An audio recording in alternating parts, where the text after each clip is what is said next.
పూర్తి స్థాయి బడ్జెట్ ప్రవేశపెట్టే ధైర్యం లేదని, ఎన్నికల ఫలితాలు వచ్చి 52 రోజులు కావస్తున్నా ఇన్ని రోజులు రాష్ట్రం ఏ దిశలో పయనిస్తుందో తెలియని పరిస్థితిలో ఉందని మాజీ సీఎం వైఎస్ జగన్మోహన్ రెడ్డి అన్నారు. రాష్ట్రం పూర్తిగా రివర్స్లో వెళ్తోందని ప్రశ్నించే హక్కు లేదని, ఎక్కడికక్కడ అణిచివేత జరుగుతోందని, ఇది చాలా బాధాకరమన్నారు.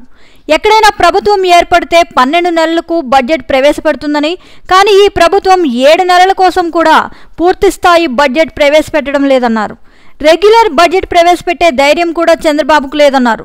ఎందుకంటే రెగ్యులర్ బడ్జెట్ ప్రవేశపెడితే తాను ఎన్నికల ముందు ప్రకటించిన మోసపూరిత హామీలకు కేటాయింపులు చూపాలని, కానీ అలా చూపే పరిస్థితి చంద్రబాబుకు లేదని మీడియా సమావేశంలో జగన్ తెలిపారు. రాష్ట్రంలో ఎలాంటి పరిస్థితులు ఉన్నాయి, రాష్ట్రంలో ఏం జరుగుతూ ఉంది ఒకసారి గమనిస్తే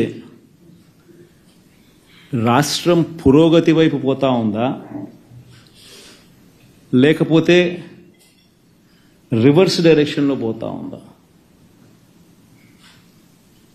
రాష్ట్రంలో ఉన్న ప్రతి ఒక్కరూ కూడా ఆలోచన చేయాల్సిన అవసరము చాలా ఉంది. రాష్ట్రంలో ఈరోజు హత్యలు జరుగుతూ ఉన్నాయి, అత్యాచారాలు జరుగుతూ ఉన్నాయి, ఆస్తుల ధ్వంసం జరుగుతూ ఉంది. ఎక్కడ చూసినా కూడా ఎవరైనా కేసు పెట్టడానికి పోతే ఫాల్స్ కేసెస్ రివర్స్ విక్టిమ్ మీదనే పెడతా ఉన్న పరిస్థితులు, పోలీసులు ప్రేక్షక పాత్ర పోషిస్తూ ఉన్న పరిస్థితులు, ప్రశ్నించడానికి ఏ స్వరం కూడా ఉండకూడదు, బయటికి అడుగు పెట్టకూడదు అన్న దృక్పథంతో ఈరోజు అణిచివేసే ధోరణితో ఈరోజు ప్రభుత్వం పరిపాలన కొనసాగిస్తూ ఉంది. నిజంగా చూస్తే చాలా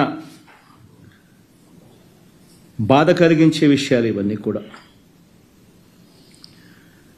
ఎక్కడైనా కూడా ఒక ప్రభుత్వం ఏర్పడిన తర్వాత ఒక ప్రభుత్వం 12 నెలల పాటు ఒక బడ్జెట్ ప్రవేశపెడుతుంది. ఆ బడ్జెట్ కూడా 7 నెలలు 12 నెలల కాలంలో ఏకంగా 7 నెలలు రెగ్యులర్ బడ్జెట్ కూడా ప్రవేశపెట్టలేని అధ్వానమైన పరిస్థితిలో ఈ ప్రభుత్వం ఉంది అని అంటే